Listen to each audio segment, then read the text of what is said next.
Demande-moi ce que je dois te donner. Voilà la question que pose Dieu au roi Salomon.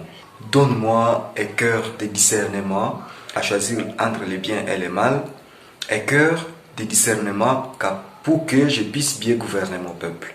Ce que nous devons demander est un cœur capable de choisir entre le bien et le mal. Pourquoi choisir le bien? Choisir le bien parce que Dieu lui-même est le bien. Jésus est l'expression du bien, de la beauté de Dieu. Alors si Jésus est l'expression de la beauté de Dieu, c'est que ce qu'il nous faut tout simplement, c'est de nous faire les biens les uns les autres. Choisir les biens parce que c'est les biens qui nous réjouissent, c'est les biens qui nous donnent la paix du cœur. Quand nous posons des beaux actes, c'est à Dieu lui-même que nous rendons honneur et gloire à nos cœurs. Courage, la bonté de Dieu doit demeurer dans nos cœurs. Voyez les saints et saintes de Dieu.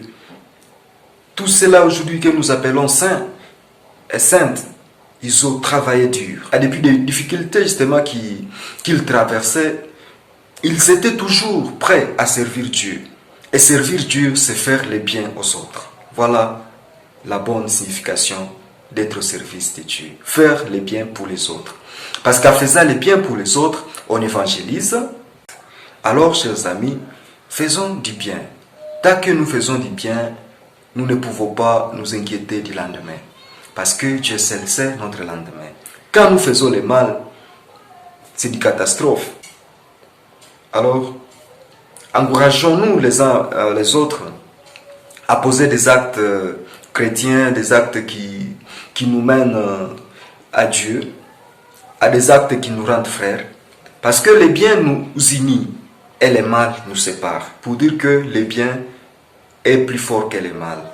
Alors faisons le bien, ce qui est plus fort. Faisons le bien, ce qui est plus fort.